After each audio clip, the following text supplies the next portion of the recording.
Hello everyone, good morning to all of you. Welcome to the nucleus chemistry classes. Myself Arun Kumar.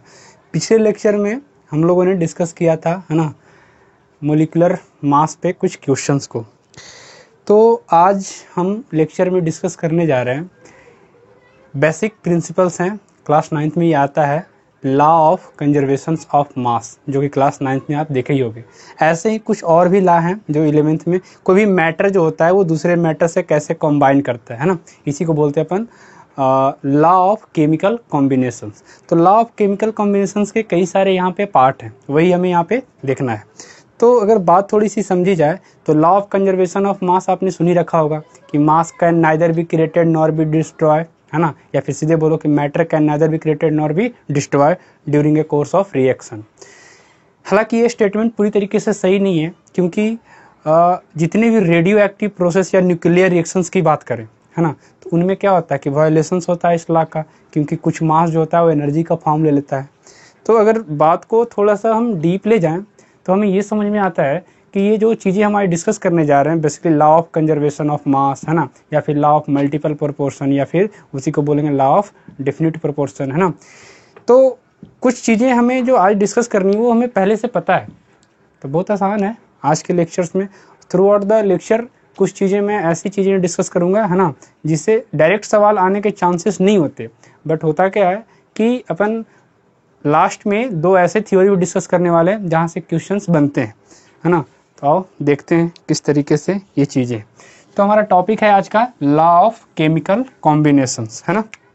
थोड़ा सा हम समझने की कोशिश करेंगे क्या है so law of chemical combination, right. थोड़ी सी बात अगर समझी जाए तो पहली इसकी जो लॉ दे रखा था वो, है ना, उन्होंने दिया था लेवॉइजर साहब ने, लगभग, है ना, 1744 के आसपास ये लाया था, जिसे हम लोग, है ना, law of combination of mass के हिसाब से जानते हैं। लॉ ऑफ कंजर्वेशन ऑफ मास या फिर law of conservation combination of mass, ये क्या होता है अगर थोड़ी सी हम बात समझें तो पहले लॉ की अगर हम बात करें, है ना, लॉ ऑफ कंजर्वेशन, ठीक है, ऑफ मास, है ना। तो ये जो लॉ है वो किसके द्वारा दिया गया था, ये इंपॉर्टेंट हो जाता है उस स्टूडेंट के लिए जो नीट का प्रिपरेशन कर रहे हैं, है ना। एक आध दफ़े इस तरह का सवाल ही पूछ रखा है कि लॉ किसके द्वारा दिया गया, मैच द कॉलम टाइप वाले क्वेश्चंस में इस तरह का आ जाता है। तो हम ये ध्यान रखेंगे कौन दिया था इसे, लेवॉइजर, ठीक है। अब डेट भी पूछा था, है ना, तुम चाहो तो लिख सकते हो, 1744 के आसपास ये आया था, है ना, लेवॉइजर साहब ने दिया था। बोला क्या गया लॉ ऑफ कंजर्वेशन ऑफ मास में कि कोई भी रिएक्शन, है ना, सपोज करो कोई भी रिएक्शन हो रहा है, ठीक है, तो बोला ये जाता है कि अगर हम x ग्राम और y ग्राम अगर रिएक्ट करवा रहे हैं a और b का, तो इनिशियली तो ये 0 रहा होगा, है ना। After the completion of reaction, suppose करो दोनों खत्म हो गए, ठीक है, तो हमें c कितना मिला, लेट से z ग्राम। तो लॉ ऑफ कंजर्वेशन ऑफ मास कहता है ना, कि मास बिफोर द रिएक्शन, है ना, mass before the reaction is equal to, है ना, मास आफ्टर द रिएक्शन, ठीक है, मास आफ्टर द रिएक्शन, ये है ना, कि किसी भी रिएक्शन में रिएक्शन होने से पहले जो मास है और रिएक्शन होने के बाद जो मास है वो आपस में क्या रहेंगे, कंजर्व रहेंगे। मीनिंग क्या हुआ इसका अगर बात समझे तो इस लॉ का, तो x और y क्या हो रहा था, समाप्त हो रहा था, बन क्या रहा है फाइनली z। तो according to law of conservation of mass, है ना, क्या बोला जाएगा कि x and y must be equal to z, then it follow what, law of conservation of mass, है ना। कुछ एग्जांपल्स से हम इसे समझ सकते हैं, ये तो मैंने नॉर्मल इस तरीके से जनरलाइज कर दिया। जैसे सपोज कीजिए कि, है ना, अमोनिया का प्रिपरेशन कर रहे हैं हाइड्रोजन और नाइट्रोजन को मिला के, ठीक है। तो अगर इस इक्वेशन को हम बैलेंस करें, ध्यान रहे कि ये जो हम बात कर रहे थे वो एक बैलेंस केमिकल इक्वेशंस में ही होगा। अगर ये बैलेंस नहीं होगा तो किस रेशियो में ये कॉम्बाइन कर रहा है ये हमें पता भी नहीं चलेगा, ठीक है। तो अगर इसे हम बैलेंस करें तो ये क्या हो जाएगा, क्या हम बोलेंगे इसको कि 3 mole of hydrogen react with 1 mole of nitrogen and it will be liberated 2 mole of ammonia. तो है क्या कि अगर हम इसका 3 मोल लें, है ना, थोड़ी सी बात अगर समझी जाए कि इसका 3 मोल लें तो इसके 1 मोल से रिएक्ट करेगा, है ना, नाइट्रोजन के 1 मोल से रिएक्ट करेगा हाइड्रोजन का 3 मोल। तो इनिशियली अगर ये दोनों हम बीकर में मिलाए हैं तो ये 0 रहेगा, राइट। जब ये दोनों कंप्लीट रिएक्शन कर जाएंगे, then after the completion of reaction H2 and N2 in the beaker become 0 and 2 mole of ammonia will be formed. Why? Mole ratio तो हमें पता ही है ना, हमने ये पढ़ रखा है कि केमिकल रिएक्शन में, है ना, कि किस रेशियो में एक रिएक्शन रिएक्ट करता है, यानी कि एक रिएक्शन का जो कंजप्शन है किसी भी पर्टिकुलर कंपाउंड का या स्पेसिस का, वो किस तरह से होगा, वो डिपेंड करता है कि उस पर्टिकुलर कंपाउंड का स्टोइचियोमेट्रिक कोफिशिएंट क्या है। जैसे सपोज करो ये बैलेंस केमिकल इक्वेशन है, सपोज क्या करना है तो है ना, तो इसमें ये कहता है कि हाइड्रोजन और नाइट्रोजन का स्टोइचियोमेट्रिक कोफिशिएंट देखिए। स्टोइचियोमेट्रिक कोफिशिएंट किसे बोलते हैं? किसी भी केमिकल इक्वेशंस में जो स्पेसिस के पीछे ये न्यूमेरिकल वैल्यू लिखे होते हैं ना, इसे ही अपन बोलते हैं क्या? स्टोइचियोमेट्रिक कोफिशिएंट। तो इस स्टोइचियोमेट्रिक कोफिशिएंट को देख के अपन दिमाग लगा सकते हैं कि यहाँ कुछ नहीं लिख रखा है, इसका मतलब 1 मोल, यानी कि ये हम समझेंगे कि नाइट्रोजन का 1 मोल रिएक्शन के लिए हाइड्रोजन का 3 मोल चाहिए, और अगर ये दोनों समाप्त हो जाएंगे, इसका 1 मोल और इसका 3 मोल, तो इसका कितना मोल बचेगा? 2 मोल। किसी बच्चे का सवाल हो सकता है, सर अगर मैंने इसका 5 मोल ले लिया तो, और इसका 1 ही मोल लिया, तो इसके 1 मोल के लिए इसका 3 मोल समाप्त हो जाएगा, बाकी फिर ये रिएक्शन नहीं हुआ, क्योंकि रिएक्शन तो तभी होगा ना जब हाइड्रोजन और नाइट्रोजन दोनों प्रेजेंट होंगे, तो है ना। तो हमने इसी अमाउंट में लिया है कि दोनों समाप्त हो रहे हैं। आगे मैं इस चीज़ पे डिस्कस करूंगा, कॉन्सेप्ट ऑफ लिमिटिंग रिएजेंट आएगा तो वहाँ पे और तरीके से अपन बात करेंगे इस पे, है ना। तो बच्चा पूछता है कभी कभी ये सवाल कि सर यहाँ 3 मोल और 1 मोल यहाँ पे समाप्त हो रहे हैं, तो यहाँ तो 4 मोल समाप्त हो रहा है और फाइनली बन 2 मोल रहा है, तो कंजर्वेशन कहाँ से हुआ? तो तुम ध्यान दो, कंजर्वेशन किसका है? मास का, ना कि मोल का। वैसे तुम मास के रिस्पेक्ट में चेक कर सकते हो कि इनिशियल मोल कितना था। देखो ध्यान से, इनिशियल मोल कितना है जी? तो अगर हम देखें तो H2 का 3 मोल है ना, और N2 का कितना मोल है? 1 मोल है। इनकी मास की अगर बात की जाए तो H2 के 3 मोल का मतलब कितना होता है? 6 ग्राम, और N2 का 1 मोल का मतलब क्या होता है? This is 28 gram. इनको तुम अगर ऐड करोगे तो क्या हो जाएंगे? This is 34 gram. This is the mass of the species before the reaction. Reaction होने से पहले का ये मास है। अगर रिएक्शन कंप्लीट हो गया उसके बाद क्या मिल रहा है हमें? तो अगर हम चेक करें तो हमें ये दिखेगा, है ना, ये देखो, ये इनिशियल मास था जो हमें दिखाई दिया कितना? 34 ग्राम। आप चेक करें फाइनल प्रोडक्ट जो मिला है उसका मोल, तो क्या मिला है? This is ammonia. इसके कितने मोल है? 2 मोल है, और 2 मोल का मतलब क्या होता है? अमोनिया का 1 मोल का मतलब है दिस इज 14 + 3 कितना हो जाएगा? 17, और इसके कितने मोल है? 2। 1 मोल का मास 17 हो जाएगा ना, मास तुम ऐड करो नाइट्रोजन का और हाइड्रोजन का, तो 17 और 2 मोल है तो कितना हो जाएगा? This is 34 gram. This illustrate that initial mass और फाइनल मास आपस में क्या है? इक्वल है, यानी कि mass before the reaction and mass after the reaction will be same. It means it is conserve, so it illustrate law of conservation of mass. Clear है? चीज़ें मुझे लगता है आपको समझ में आ गई होगी। तो ये पहला लॉ है जो हम लोगों ने क्लास 9th में भी देख रखा होता है। इसी प्रकार कुछ और लॉ है ना, जो हम लॉ ऑफ केमिकल कॉम्बिनेशंस में सारे डिस्कस करने वाले हैं। ठीक है, बढ़ते हैं नेक्स्ट लॉ की तरफ, इसे नोट कर लें।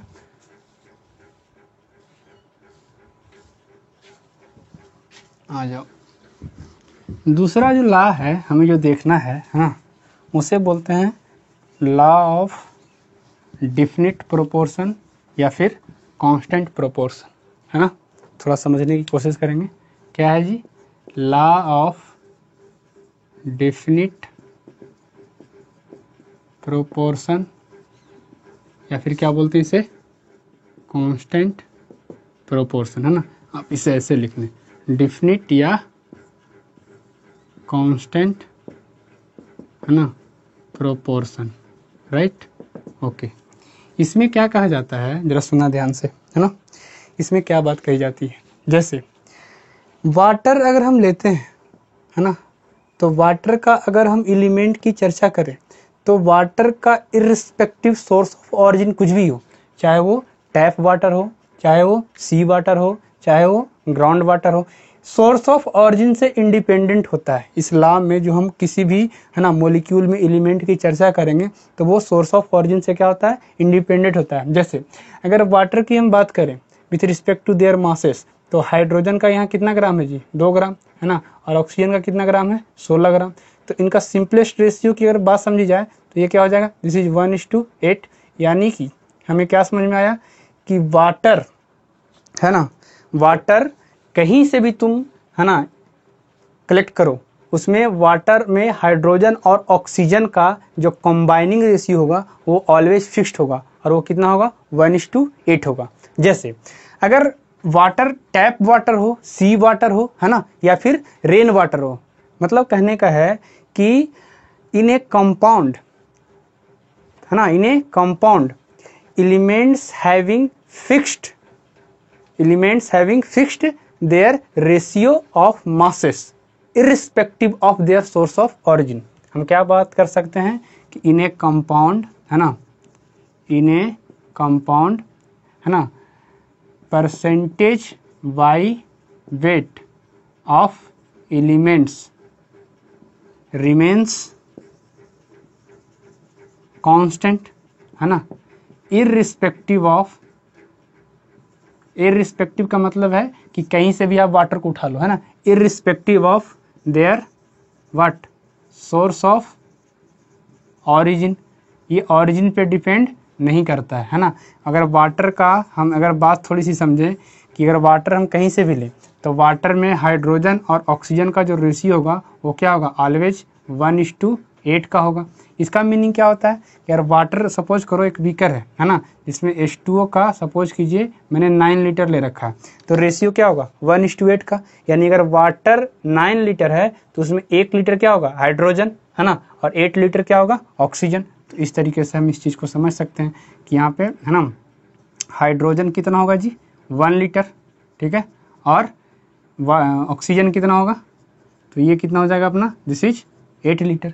तुम इसी प्रकार 9 को 900 9000 कुछ भी कर दो, ये रेशियो फिक्स रहने वाला है।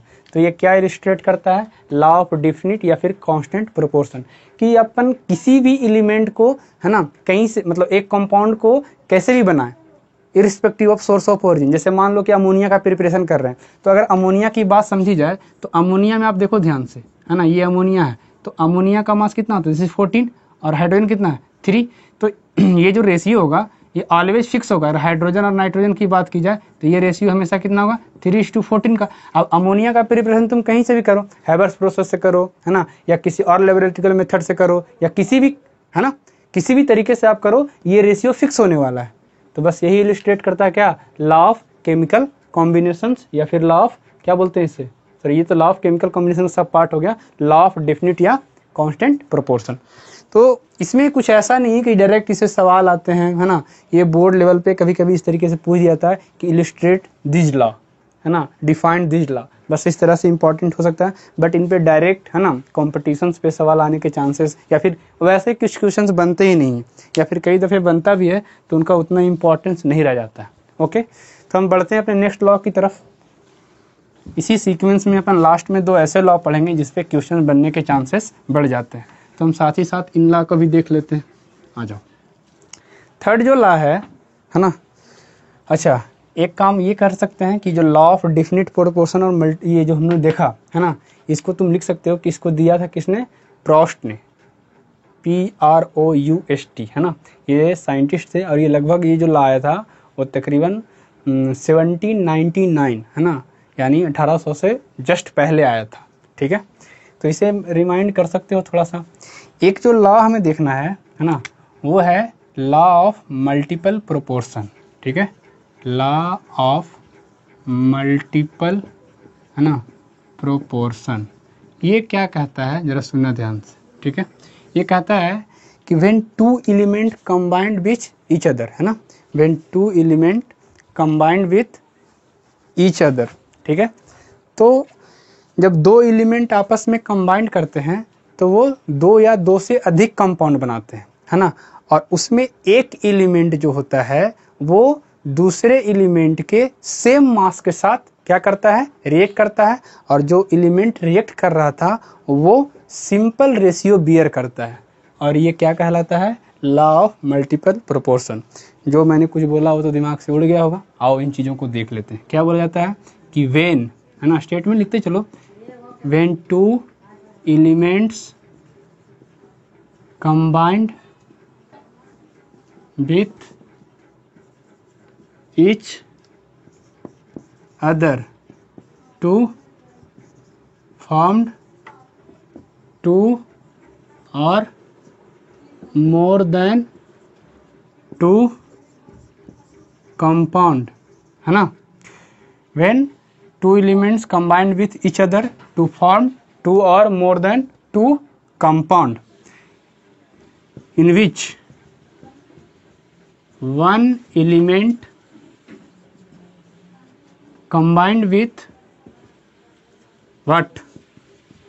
Combined with same mass of other elements, है ना, bear a simple ratio, bear a simple ratio. इन्होंने ये लाइन बहुत लंबी चौड़ी हो गई है ना, लॉ ऑफ मल्टीपल प्रोपोर्शन, इतना सारा हो गया. देखो इस चीज़ को रटना नहीं है ना, ये ऐसे करना है. मैं तुम्हें समझाता हूँ कि इसका मीनिंग क्या है. बड़ा सिंपल है. जैसे क्या बोला गया कि दो एलिमेंट आपस में कंबाइन कर रहे हैं. लेट से कि मैंने एक एलिमेंट कार्बन ले लिया और दूसरा ऑक्सीजन ले लिया.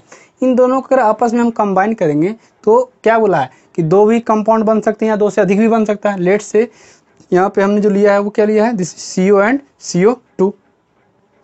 तो कहा क्या गया कि जब दो एलिमेंट आपस में कंबाइन करेंगे तो या तो दो या फिर दो से अधिक भी कंपाउंड बन सकते हैं. उसमें जो दो कंपाउंड बन रहे हैं उसमें एक एलिमेंट, है ना, उसमें एक एलिमेंट दूसरे एलिमेंट के सेम मास से रिएक्ट करेगा. जैसे अगर मैं बात करूं इसमें ऑक्सीजन का, तो ऑक्सीजन जो है यहाँ कार्बन के 12 ग्राम से जुड़ा हुआ है, यहाँ भी ऑक्सीजन कार्बन के 12 ग्राम से जुड़ा हुआ है. यहाँ क्या बोल सकते हैं बताओ, यहाँ कह सकते हैं ना कि कार्बन और ऑक्सीजन का रेशियो देखें तो कार्बन का कितना ग्राम, 12 ग्राम जुड़ा हुआ है किसके साथ, ऑक्सीजन के 16 ग्राम के साथ. यहाँ देखो ये कार्बन ऑक्सीजन के साथ जुड़ा हुआ है तो कार्बन का यहाँ भी 12 ग्राम है, बट यहाँ ऑक्सीजन का कितना हो जाएगा जी, 32 ग्राम. तो क्या बोला गया कि when two element combined with each other to form two or more than two compound in which one element कौन हो जाएगा इसमें, oxygen, combined with other element of same mass, carbon के सेम मास से ही तो रिएक्ट कर रहा है ना. देखो यहाँ भी ऑक्सीजन कार्बन के 12 ग्राम से रिएक्ट कर रहा है, यहाँ भी ऑक्सीजन कार्बन के 12 ग्राम से ही रिएक्ट कर रहा है, और वो जो एलिमेंट रिएक्ट कर रहा है वो सिंपल रेशियो बियर करता है. सिंपल रेशियो का मतलब कि दोनों कंपाउंड में, है ना, ऑक्सीजन का अगर हम देखेंगे तो एक में 16 आ रहा है और दूसरे में क्या आ रहा है, 32 आ रहा है. तो इसका सिंपल रेशियो क्या आ जाएगा, दिस इज 1:2. तो अगर ये सिंपल रेशियो बियर करेगा it means it illustrate the law of multiple proportion, है ना. तो 1:2 क्या है, एक सिंपल रेशियो है. अच्छा, अब कई बच्चे को लग रहा है सर सिंपल रेशियो का मतलब 1:2, 2:3, 3:4, है ना. इसको वापिस और सिंप्लीफाई नहीं किया सकते. जैसे मान लो ऐसे कोई बोलेगा 3:7 सर ये सिंपल रेशियो है, तो बिल्कुल है. क्यों, क्योंकि आगे इसे अपन सिंप्लीफाई नहीं कर सकते. लेकिन यही अगर ऐसा होता 3:9 तो क्या बोलते हैं, इसको 1:3 लिख सकते हैं. तो this is not the simple ratio, right. Okay, अब यहाँ अगर बात समझी थोड़ी सी कि 1:2 क्या है, सिंपल रेशियो है. तो हमने क्या बोला कि जब भी दो एलिमेंट कंबाइन करें और दो या दो से अधिक कंपाउंड बनाए, उसमें एक एलिमेंट जो क्या है यहाँ ऑक्सीजन, वो दूसरे एलिमेंट के सेम मास के साथ अगर कंबाइन करता हो, देख रहे हो, सेम मास के साथ कंबाइन करे, और जो एलिमेंट कंबाइन कर रहा है वो एलिमेंट अगर सिंपल रेशियो बियर करता है. जैसे यहाँ जो एलिमेंट कौन था, ऑक्सीजन था, किसके साथ कंबाइन कर रहा था, कार्बन के सेम मास के साथ. तो ये जो ऑक्सीजन कंबाइन कर रहा है अलग अलग कंपाउंड में, उनमें तुम देख सकते हो कि वो रेशियो क्या है, सिंपल रेशियो है. तो इसका मतलब क्या है कि सिंपल रेशियो बियर करेगा तो it means it illustrate the law of multiple proportion. Clear है. ओके, तो इस तरीके से हम चीज़ों को समझ सकते हैं, लॉ ऑफ मल्टीपल प्रोपोर्शन, है ना. एक और लॉ है जिसे हम देख लेते हैं. हालांकि इन पे डायरेक्ट सवाल बनने के चांस तो कुछ ऐसा है नहीं जहाँ पे हम इन चीज़ों को देखें, है ना. क्या बोला है यहाँ पे समझ लेते हैं. When two elements combined with each other to formed two और मोर देन, है ना, two compound in which one element combined with same mass of other element bear से सिंपल रेशियो, है ना. तो यहाँ आप देख सकते हो इन चीज़ों को, आसान है ना. चलो आगे बढ़ते हैं. एक है लॉ ऑफ रेसिप्रोकल प्रोपोर्शन, ठीक है. आ जाओ, क्या है, लॉ ऑफ रेसिप्रोकल प्रोपोर्शन.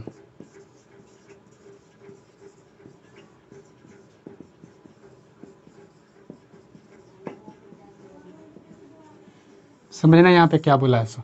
देखो स्टेटमेंट भी इतना लंबा चौड़ा हो जाता है ना, इसका कोई मीनिंग नहीं है ना। बोर्ड के लिए कभी कभी हो सकता है स्टेटमेंट पूछ दे कि भैया इसको डिफाइन करो, बट हमें अगर समझ लिया जाए, कभी कई बार होता है कि इलिस्ट्रेट कीजिए, क्वेश्चन दे देगा, बोलेगा कि किस लॉ को इलिस्ट्रेट कर रहा है ना, लॉ ऑफ कंजर्वेशन ऑफ मास को, लॉ ऑफ डेफिनिट प्रोपोर्शन को, लॉ ऑफ मल्टीपल प्रोपोर्शन को। तो इस तरीके से है ना, आप मैं क्लास में क्वेश्चन करवाता हूँ, इस लॉ को पढ़ाने के बाद आपको समझ में आ जाएगा मैं कहना क्या चाहता हूँ। जैसे लॉ ऑफ रेसिप्रोकल प्रोपोर्शन में क्या बोला कि whenever two elements combined with third element separately, right? सुनना ध्यान से, whenever two element combined with third element separately, है ना। तो क्या बोल रहा है, जैसे सपोज करो कि एक मैं ले रहा हूँ यहाँ पे कार्बन और ये ले रहा हूँ दिस इज हाइड्रोजन, ठीक है। कार्बन और हाइड्रोजन दो एलिमेंट हैं जो मैं मान लेता हूँ कि एक थर्ड एलिमेंट से सेपरेटली कंबाइन कर रहा है, ठीक है। और कार्बन और हाइड्रोजन पहले दो एलिमेंट हैं और थर्ड एलिमेंट से क्या कर रहा है, सेपरेटली कंबाइन कर रहा है। तो लेट से कि जब कार्बन ऑक्सीजन से सेपरेटली कंबाइन किया तो इसने बनाया CO2, है ना। जरा सुनना ध्यान से मैं क्या बोल रहा हूँ। और कार्बन जब हाइड्रोजन जब सेपरेटली ऑक्सीजन से कंबाइन किया तो लेट से कि इसने बनाया क्या, H2O। इसी प्रकार कार्बन हाइड्रोजन से ट्रीट करेगा या फिर रिएक्ट करेगा तो क्या बनाएगा, सपोज करो मीथेन। तो मैं क्या कहना चाहता हूँ कि when ever to elements combined with third element separately तो कर रहा है ना, कार्बन ऑक्सीजन के साथ तो CO2, है ना, और हाइड्रोजन ऑक्सीजन के साथ तो H2O। और जब कार्बन हाइड्रोजन आपस में रिएक्ट कर रहे हैं तो क्या बना रहा है, मीथेन, राइट। ओके, अब यहाँ पे समझने वाली बात ये है ना, यहाँ पे समझने वाली बात ये है कि अगर देखी जाए थोड़ी सी ध्यान से इस चीज़ों को, तो बोला है कि कार्बन ऑक्सीजन से रिएक्ट कर रहा है, तेरा समझना क्या कर रहा है सो। तो कार्बन है ना ऑक्सीजन से रिएक्ट कर रहा है तो क्या दे रहा है, CO2। तो कार्बन का 12 ग्राम ऑक्सीजन के 32 ग्राम से रिएक्ट कर रहा है। यहाँ कार्बन का है ना 12 ग्राम हाइड्रोजन के 4 ग्राम से रिएक्ट कर रहा है। कहने का क्या मतलब है लॉ ऑफ रेसिप्रोकल प्रोपोर्शन का, कि उल्टा इसमें सही हो जाता है। जैसे एक कार्बन ऑक्सीजन से और यहाँ पे यही कार्बन हाइड्रोजन से, तो हम कार्बन का अगर देखें ध्यान से तो यहाँ पे क्या रिएक्ट कर रहा है जी, कार्बन का 12 ग्राम ऑक्सीजन के 32 ग्राम से, राइट, है ना। यही अगर कार्बन हाइड्रोजन से समझें तो इसका भी 12 ग्राम हाइड्रोजन के 4 ग्राम से, क्या यही है, नहीं है क्या। जैसे मैं ये कहने की कोशिश कर रहा हूँ कि देखो अगर कार्बन ऑक्सीजन से रिएक्ट करता है, कार्बन का है ना ऑक्सीजन से साथ ट्रीट करवा रहे हो तो क्या मिल रहा है, दिस इज CO2। और यही अगर कार्बन का करवा रहे हो किसके साथ, हाइड्रोजन के साथ, तो क्या मिल रहा है, दिस इज CH4, राइट। तो अगर कार्बन का हाइड्रोजन के साथ देखें तो कार्बन का 12 ग्राम हाइड्रोजन के कितने से, 4 ग्राम से, और कार्बन का 12 ग्राम ऑक्सीजन के 32 ग्राम से, राइट। तो इसको तुम और सिंप्लीफाई ऐसे कर सकते हो, इसको लिख सकते हो क्या, ये 32:4 जो है इसको ऐसे लिख सकते हो 1:8, है ना। अगर हम उल्टा समझे तो अगर इस तरीके से कि भाई पहले CH4 ही लिख देते, अगर इसको लिख दो ना ऐसे लिख दो, ये देखो कार्बन सपोज करो यहाँ हाइड्रोजन से कर रहा है तो क्या मिल रहा है, दिस इज CH4, और ये ऑक्सीजन से कर रहा है, राइट। तो यहाँ क्या मिल रहा है, दिस इज CO2। तो यहाँ क्या बोलेंगे कि ये क्या मिल रहा है जी, देखो तो कार्बन का 12 ग्राम हाइड्रोजन के 4 ग्राम से, और कार्बन का 12 ग्राम ऑक्सीजन के 32 से। तो इनका अगर सिंपल रेशियो देखें तो ये क्या दिखेगा हमें कि 1:8 का रेशियो है, यानी कि, है ना, यानी कि ऑक्सीजन कंटेनिंग कंपाउंड में देख रहे हो यहाँ पे CO2 बन रहा था, यहाँ पे क्या बन रहा है, CH4 बन रहा है। तो इन दोनों में अगर थोड़ी सी बात समझी जाए तो यहाँ पे क्या दिख रहा है आपको कि CO2 और CH4 में जो कार्बन है वो ऑक्सीजन और हाइड्रोजन से किस रेशियो में है, 1:8 में है जब रिएक्ट कर रहा है। तो सवाल ये खड़ा होता है कि कार्बन ऑक्सीजन और हाइड्रोजन से किया तो ये रेशियो आया। अगर हाइड्रोजन और ऑक्सीजन डायरेक्ट कंबाइंड हो, यहाँ कार्बन हाइड्रोजन से किया तो ये, कार्बन ऑक्सीजन से किया तो ये, और इन दोनों का अगर देखेंगे दोनों कंपाउंड में तो 1:8। लेकिन अगर डायरेक्ट करता तो मैं क्या कह रहा हूँ कि इनडायरेक्ट में रेशियो क्या आ रहा है, 1:8। अब इनडायरेक्ट नहीं करके डायरेक्ट करवाओ, है ना, डायरेक्ट कंबाइन करवाओ तो तुम्हें दिख जाएगा कि मैं क्या कहना चाहता हूँ। जैसे सुनना ध्यान से, है ना। डायरेक्ट कैसे कि भाई कार्बन ने हाइड्रोजन से किया तो ये, कार्बन ने ऑक्सीजन से किया तो ये। अगर हाइड्रोजन ऑक्सीजन से करता तो क्या मिल रहा है जी, देखो यहाँ ध्यान से, हाइड्रोजन ऑक्सीजन से क्या रहा तो क्या मिल रहा है, दिस इज H2O। और H2O में अगर तुम हाइड्रोजन और ऑक्सीजन का रेशियो देखो तो H2O का कितना 2 ग्राम और ऑक्सीजन का 16 ग्राम। देखो क्या ये भी इलस्ट्रेट कर रहा है, दिस इज 1:8। तो डायरेक्ट कंबाइन करें या फिर इनडायरेक्ट कंबाइन करें, आपको दिख रहा होगा कि रेशियो क्या आ गया, सेम। तो जब कभी भी इस तरह का सीन बनेगा तो हम उसे क्या बोलेंगे, लॉ ऑफ रेसिप्रोकल प्रोपोर्शन को ये इलिस्ट्रेट कर रहा है। तो स्टेटमेंट हम लिख सकते हैं कि when two elements combined with third element, है ना, separately to form different compound having reciprocally, है ना, their ratio of elements is same, then this illustrate law of reciprocal proportion. हो क्या रहा है कि डिफरेंट तरीके से कंबाइन करके, है ना, अगर देखेंगे रेशियो का एलिमेंट्स का, तो जो रेशियो यहाँ आ रहा है अगर वो डायरेक्ट कंबाइन करने पे भी आ जाए तो हम क्या बोल देंगे कि this illustrate law of reciprocal proportion, है ना।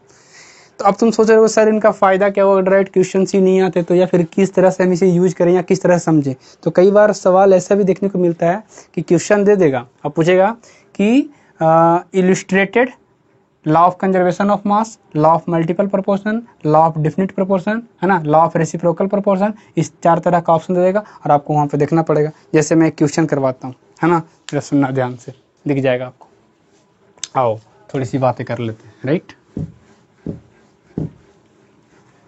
जैसे एक क्वेश्चन में लिख देता हूँ, आपको समझ में आ जाएगा। बोला है, क्या क्वेश्चन है थोड़ा समझने की कोशिश करेंगे, हाँ। लिखो 1.8 gram of a metal combine with oxygen to form, है ना, to form 3 gram of its what oxide, है ना, 3 ग्राम ऑफ इट्स ऑक्साइड, है ना। क्वेश्चन का नेक्स्ट पार्ट ये है कि बोलता है ना, 1.5 ग्राम ऑफ सेम मेटल, है ना, 1.5 gram of same metal combine with 2.5, no ऐसे कर लो, 1.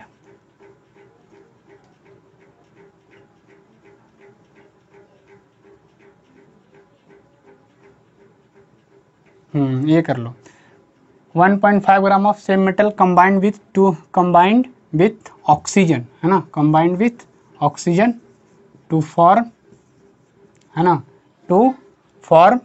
है ना, 2.5 ग्राम ऑफ इट्स ऑक्साइड। इनके क्वेश्चंस बड़े लेंदी दिखते हैं, है ना, लंबे चौड़े दिखेंगे, बट इनका कोई मतलब नहीं है। देखो तुम तुरंत टूट जाएगा ये, है ना। Form 2.5 gram of its oxide, it illustrated law of, ऐसे करके दे देगा और 4 ऑप्शन दे देंगे, है ना। कंजर्वेशन ऑफ मास, मैं COM से बोल रहा हूँ, है ना। बी लॉ ऑफ, है ना, कांस्टेंट प्रोपोर्शन या डेफिनिट प्रोपोर्शन कर दो, law of definite proportion, right. C option में कर दो लॉ ऑफ, है ना, मल्टीपल प्रोपोर्शन, ठीक है, मल्टीपल प्रोपोर्शन, राइट। और डी ऑप्शन में कर दो, क्या करोगे, law of reciprocal proportion, law of reciprocal proportion, right. तो कुछ इस तरीके के सवाल आपको मिल जाएंगे, है ना, ऑब्जेक्टिव कभी बनाना हो तो। हालांकि बनता नहीं है जनरली, क्योंकि इलस्ट्रेशंस में क्या दिमाग लगाओगे। तो अगर थोड़ी सी बात समझी जाए इसकी सॉल्यूशन की, है ना, तो मैं यहाँ पे दिखाता हूँ सॉल्यूशन। आप थोड़ा समझने की कोशिश करना इसका सॉल्यूशन क्या होगा, कैसे हम देखेंगे। तो तुम पहले इक्वेशन लिखने की कोशिश करो कि एक मेटल है जो ऑक्सीजन से कंबाइन कर रहा है, राइट, ऑक्सीजन से कंबाइन कर रहा है ना, और बोल रहा है कि ये क्या मिलता है, इसका ऑक्साइड, ठीक है, मेटल का ऑक्साइड, है ना, ये। और मेटल का कितना ग्राम था जी, दिस इज 1.8 ग्राम। और फाइनली जो ऑक्साइड मिल रहा है वो कितना मिल रहा है, दिस इज 3 ग्राम, है ना। ये फर्स्ट इक्वेशन है। सेकेंड इक्वेशन की कहानी ये है कि सेम सैंपल का मेटल लेते हैं, है ना, और क्या करते हैं, इसका क्या कर रहा है, 1.5 ग्राम ले रहा है, ठीक है, दिस इज 1.5 ग्राम, है ना, कंबाइंड विथ, क्या बोलोगे, स्टीम कर दो इसको और इजी रहेगा, विथ ऑक्सीजन छोड़ के स्टीम कर दो, तो तुम्हें दिखेगा कि अलग अलग तरीके से ये कंबाइन हो रहा है, ठीक है। तो मेटल जो है वो वाटर के गैस फॉर्म से रिएक्शन कर रहा है, राइट।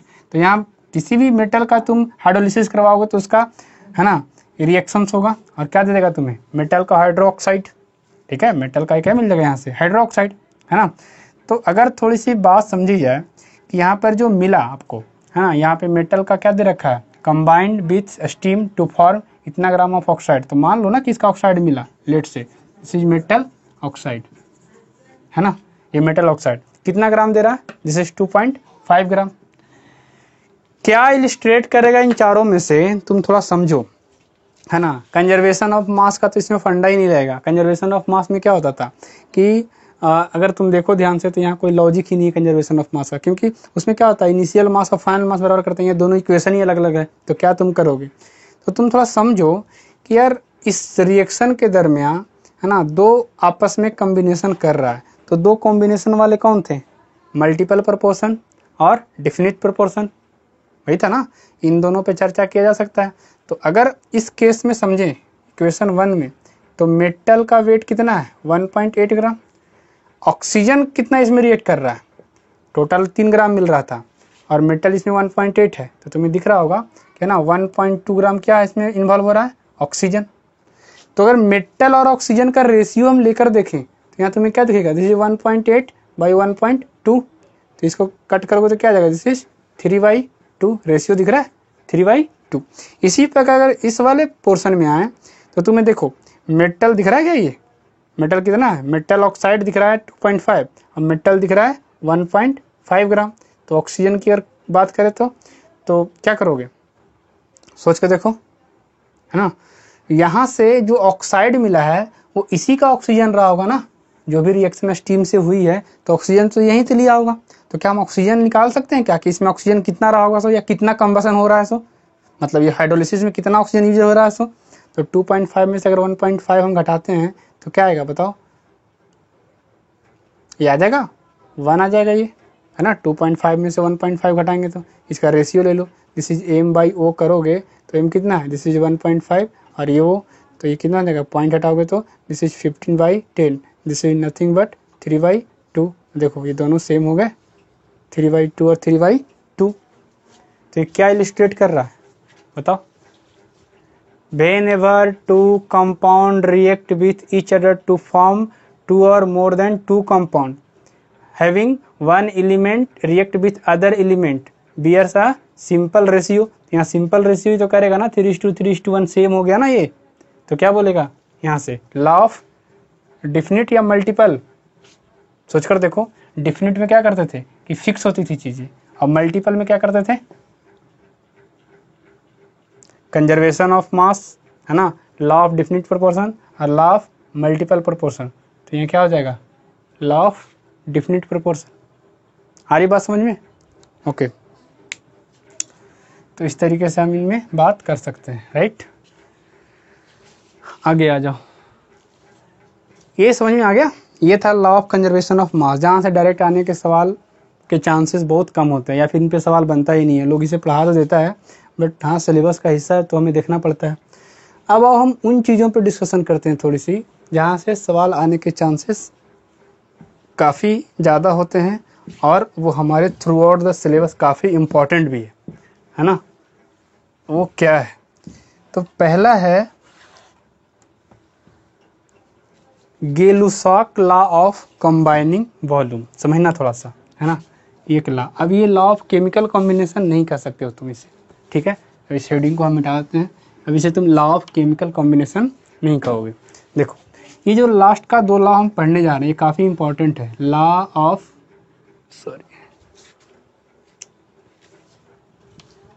क्या लिखोगे, गेलुसाक, ये साइंटिस्ट का नाम था, Gay-Lussac's law of what, combining volume, है ना। क्या बोला था गेलुसाक साहब ने, वो थोड़ा सा हम देखते हैं। इन्होंने कहा कि गैसेस कंबाइन, है ना, combine in simple ratio with respect to their volume provided the similar conditions for the measurement of all gases। जैसे इन्होंने क्या कहा कि लेट से कि जैसे H2 और Cl2 आपस में रिएक्ट कर रहे हैं तो क्या मिलेगा जी, ये क्या मिलेगा, this is 2 mole of HCl। तो अगर मोल से बात करें तो इसका 1 मोल इसके 1 मोल से रिएक्ट करेगा, है ना। तो इसका मिलेगा कितना, ये दोनों जब समाप्त हो जाएंगे तो इसका 2 मोल। ये हुआ कि भाई ये, है ना, मोल के रिस्पेक्ट में बात कर रहे हैं। गे-लुसाक लॉ ऑफ कंबाइनिंग वॉल्यूम क्या कहता है कि हम, है ना, मोल को वॉल्यूम की तरह कैसे ट्रीट कर सकते हैं। तो इनका स्टेटमेंट कुछ इस तरीके से था, है ना, कि गैसेस, सुनना ध्यान से, gases combine in their simple ratio of volume, है ना, प्रोवाइडेड मेजरमेंट एट, क्या बोलेंगे, मेजरमेंट, है ना, शॉर्ट में इसको लिखते हैं यार, measurement takes place, provided measurement takes place under identical condition, right. किस कंडीशन पे, आइडेंटिकल कंडीशन पे। अब तुम सोच रहे हो कि सर गैस कंबाइन करेगा सिंपल रेशियो में, वो भी वॉल्यूम के रिस्पेक्ट में, वो भी कब, जब provided measurement takes place under identical condition. इसका मतलब सीधा सीधा है इस लाइन का, इस पूरे नीचे वाला लाइन का, कि प्रेशर और टेम्परेचर रिमेन्स कांस्टेंट, है ना। इनको क्या करना है, कांस्टेंट कर देना, तो आपको ये चीज़ें दिख जाएगी। जैसे अगर हम ये समझने की कोशिश करें कि मोल में तो इस तरह से रिएक्शन होता है, इसी को हम ये कह सकते हैं कि H2 का 1 वॉल्यूम, है ना, क्लोरीन के 1 वॉल्यूम से रिएक्ट करेगा, और HCl का कितना मिलेगा, 2 वॉल्यूम। अब ये 1 वॉल्यूम और 2 वॉल्यूम का क्या मीनिंग है, आप वॉल्यूम को मेजर कर सकते हो in terms of litre, in terms of ml, in terms of metre cube, in terms of centimetre cube, right. कहने का मतलब है कि अगर इन तीनों गैस का प्रेशर और टेम्परेचर क्या कर दिया जाए, कांस्टेंट कर दिया जाए, यानी कि ये जो हम मेजर कर रहे हैं वॉल्यूम, वो आइडेंटिकल कंडीशन पे कर रहे हैं, तो गैसेस कंबाइन करता है simple ratio of their volume. मतलब कि जैसे मोल में जैसे कंबाइन करता है वैसे ही वॉल्यूम में कंबाइन कर जाएगा, कि H2 का 1 लीटर Cl2 के 1 लीटर से कंबाइन करेगा और HCl का 2 लीटर देगा। लेकिन ये तब पॉसिबल है जब इन तीनों गैस का मेजरमेंट किसमें होगा, अंडर आइडेंटिकल कंडीशन, मतलब प्रेशर और टेम्परेचर कांस्टेंट। तुम ये भी कह सकते हो कि 1 वॉल्यूम का मतलब है कि H2 का 1 ml क्लोरीन के 1 ml से रिएक्ट करेगा और HCl का 2 ml मिलेगा। तुम किसी भी यूनिट में बात कर सकते हो, बशर्ते कंडीशन ये है कि प्रेशर और टेम्परेचर मस्ट रिमेन्स कांस्टेंट। क्या कहते हो, है ना। तो this states Gay-Lussac law of combining volume. Mole में तो हम बात कर ही लेते हैं कि 1 मोल स्टैचियोमेट्रिक कोफिशिएंट से, किसका 1 मोल इसके 1 मोल से कंबाइन करेगा, इसका 2 मोल मिलेगा। लेकिन वॉल्यूम के रिस्पेक्ट में हम यही बात करते हैं कि वॉल्यूम के रिस्पेक्ट में मोल को तुम वॉल्यूम तब कह सकते हो जब P और T कांस्टेंट होगा, है ना। गैसेस स्टेट में जब हम बात करेंगे तो इसको हम और अच्छे से समझेंगे। कहने का मीनिंग क्या है कि इक्वेशन हम लोग पढ़ते हैं कि किसी भी गैस का इक्वेशन ये होता है, आइडियल गैस का PV = nRT, राइट। तुम बोल रहे हो कि प्रेशर को और टेम्परेचर को कांस्टेंट कर दीजिए, है ना, और R यूनिवर्सल गैस कांस्टेंट होता है। तो इक्वेशन में कभी भी कोई कांस्टेंट दिख जाए और दो चीज़ों में ये मेजर करना हो कि रिलेशन कैसा है, डायरेक्ट या इनडायरेक्ट। मैं क्या कह रहा हूँ, सुनना ध्यान से, कि एक इक्वेशन है, उसमें 2 क्वांटिटी में अपने को चेक करना है रिलेशन, कि उनमें रिलेशन डायरेक्ट है या इनडायरेक्ट है। तो उस केस में हम क्या करते हैं कि जितने भी कांस्टेंट हैं, या फिर क्वेश्चन में ये कह दिया गया कि भैया ये कांस्टेंट है, तो उन्हें सिर्फ सीधा सीधा इक्वेशन से हटा दो। जैसा मैंने यहाँ क्या किया, प्रेशर और टेम्परेचर को क्या कर दिया, कांस्टेंट, तो सीधे हटा दिया। और R यूनिवर्सल गैस कांस्टेंट होता है ना, तो इसको भी हटा दिया।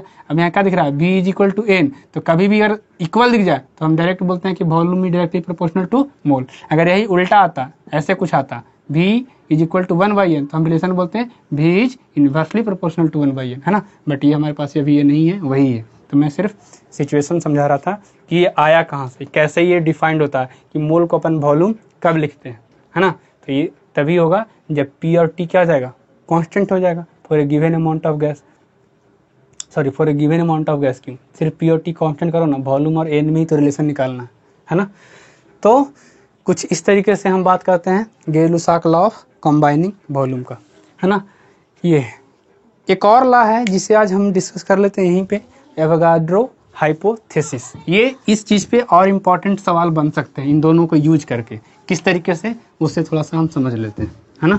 क्या बोल रहा हूँ मैं, एवोगाड्रोस हाइपोथेसिस, एवोगाड्रोस हाइपोथेसिस, है ना। एवोगाड्रो हाइपोथेसिस का क्या कहना है, सुनना ध्यान से, कि अगर 2 गैस है और उनका हम इक्वल वॉल्यूम ले रहे हैं या इक्वल मोल ले रहे हैं, तो उनका वॉल्यूम भी इक्वल होगा। कब? जब उनके लिए कंडीशन सेम होगा। कंडीशन सेम का मतलब कि प्रेशर और टेम्परेचर के सेम होगा।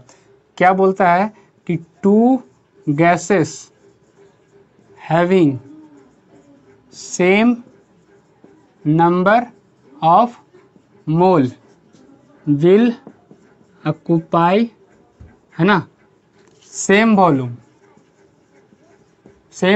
प्रोवाइडेड क्या होना चाहिए? मेजरमेंट शुड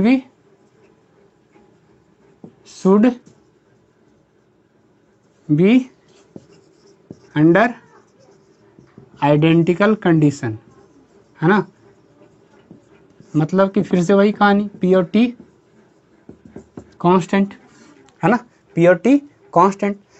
तो इन्होंने सिर्फ इतना लाइन दिया था कि भैया अगर पी और टी कांस्टेंट कर दोगे तो सीधा सीधा, है ना, अगर दो गैस है, लेट्स से कि ए और बी गैस है ना, और इनके लिए प्रेशर और टेम्परेचर क्या है? कांस्टेंट है। इन दोनों गैस के लिए मैं ये कह रहा हूँ कि पी और टी क्या है? कांस्टेंट है दोनों गैस के लिए, है ना, ये क्या है? कांस्टेंट है।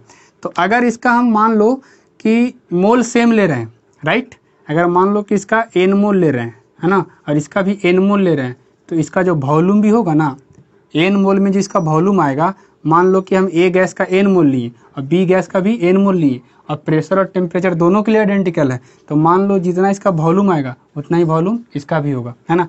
सपोज करो कि इसका वॉल्यूम भी आएगा तो इसका भी वॉल्यूम क्या आएगा? भी आएगा। यानी two gases having same number of mole under identical condition. Identical condition का मतलब प्रेशर और temperature constant, then it must occupy same number of volume. ये किसका कहना था? एवोगाड्रोज हाइपोथेसिस का। ठीक है, कुछ चीज़ें और मैं डिस्कस करता हूँ, उसके साथ कुछ अच्छे लेवल के सवाल बन सकते हैं इस पे। जैसे सुनना ध्यान से, कुछ कंडीशंस, इससे फिर मैं आता हूँ वापिस इस टॉपिक पे इसको डिस्कस करने के लिए, है ना। एक कंडीशन है ना, जिसे बोलते हैं अपन STP या जिसे बोलते हैं NTP। मीनिंग क्या, अगर हम समझें बात को, तो STP का मतलब होता है स्टैंडर्ड, है ना, टेम्परेचर एंड प्रेशर, है ना, ये मीनिंग है। और अगर हम NTP का मतलब समझें तो इसका मतलब होता है नॉर्मल टेम्परेचर एंड प्रेशर, है ना। ये जो तुम देख रहे हो ये दोनों सेम ही है, और ये कंडीशन तब आता है जब टेम्परेचर क्या हो 0 डिग्री सेल्सियस एंड प्रेशर क्या हो, दिस इज 1 atm, है ना। किसी भी गैस के लिए अगर ये सिचुएशन आ गया कि टेम्परेचर 0 डिग्री पर हो और प्रेशर 1 atm पे हो, तो ये कहलाता क्या है कि this gas will be at STP और NTP, मतलब कि ये गैस STP पे है या फिर NTP पे है। अब 0 डिग्री सेल्सियस का मतलब 273 kelvin. Here ATM is a unit of pressure, है ना। आगे चलकर हम मिनिमम 6 से 7 यूनिट पढ़ेंगे प्रेशर का। प्रेशर का यूनिट पास्कल भी होता है, ATM भी होता है ना, डाइन होता है, डाइन पर सेंटीमीटर स्क्वायर भी होता है ना, बार भी होता है, मरकरी के भी टर्म में हम करते हैं। तो बहुत सारे यूनिट हैं, हम डिस्कस करेंगे आगे, but here is the unit of pressure which is called ATM। So pressure कितना लेना है हमें? 1 atm, और ये क्या, टेम्परेचर 0 डिग्री। तो कोई भी गैस अगर इस कंडीशन पे है तो वो हम क्या बोलेंगे कि ये गैस कहाँ है? STP पे या फिर NTP पे। तो अभी तक तो ये ठीक था कि चलो भैया हमें समझ में आ गया कि टेम्परेचर ये, प्रेशर ये, तो मतलब क्या हुआ कि गैस कहाँ है? STP पे या फिर NTP पे। इम्पॉर्टेंट ये है जो मैं लाइन बोलने जा रहा हूँ कि दुनिया में किसी भी गैस का अगर 1 मोल लेते हो, है ना, मैं क्या बोल रहा हूँ कि किसी भी गैस का 1 मोल लेते हो, और कंडीशन ये रखना कि वो गैस का 1 मोल कहाँ ले रहे हो, या तो STP पे या फिर NTP पे, तो वॉल्यूम फिक्स होता है। और इसे निकाला गया है, क्या बोला गया है? 1 मोल, है ना, of any gas at STP या फिर NTP will occupy what? 22.4 litre. दुनिया में किसी भी गैस का अगर 1 मोल लेते हो, कहाँ पे? STP या NTP पे, तो उसका वॉल्यूम फिक्स है कितना? 22.4 लीटर। देख पा रहे हो, है ना। तो यार हमें समझ में आया कि तो फिर एक तरीका मिल जाएगा कि अगर, है ना, STP कंडीशन लगा के अगर कुछ वॉल्यूम दे दे तो मोल निकाल सकते हैं 22.4 से डिवाइड करके STP पर। ओके, एवोगाड्रो साहब ने अभी भी समझाया था कि, है ना, अगर मेजरमेंट सेम हो अंडर आइडेंटिकल कंडीशन, तो दो गैस का अगर मोल सेम लोगे तो उनके वॉल्यूम भी सेम होंगे। जैसे अगर मैं एक स्टेटमेंट बोलूँ कि 2 gases having same number of mole at STP will occupy same volume, सही है या गलत है? क्या बोल रहा हूँ कि 2 गैसेस ए और बी है हैविंग सेम नंबर ऑफ मोल, जैसे एन और एन, अंडर आइडेंटिकल कंडीशन, और दोनों कहाँ है, मान लो कि एसटीपी पे है ना, तो बोल रहा है कि दोनों का वॉल्यूम सेम होगा, है ना, वॉल्यूम क्या होगा, सेम। ये क्वेश्चन है, तो क्या ये ट्रू है या फिर फॉल्स है? तो ऑब्वियस सी बात है, ट्रू है, क्योंकि एसटीपी कहने का मतलब क्या हुआ कि दोनों गैस के आपने क्या कर दिया, टेम्परेचर और प्रेशर को फिक्स कर दिया यार। तो टेम्परेचर और प्रेशर फिक्स, इसका मतलब क्या हुआ कि अगर इक्वल नंबर ऑफ मोल लेंगे तो उनकी वॉल्यूम भी क्या हो जाएगी, आपस में सेम। आती है बात समझ में? तो ये था पूरा का पूरा लॉ जिसे हमने डिस्कस किया, है ना, जिसे हम क्या बोलते हैं, लॉ ऑफ केमिकल कॉम्बिनेशन। इस पे कुछ ज़्यादा इंपॉर्टेंट सवाल तो नहीं बनेगा, इन्हें हम यूज करने वाले हैं, है ना, इस पोर्शन को हम काफ़ी यूज करने वाले हैं, जो लास्ट के 2 लॉ हम पढ़े हैं। तो नेक्स्ट वीडियो में मिलते हैं, है ना। Okay, thank you.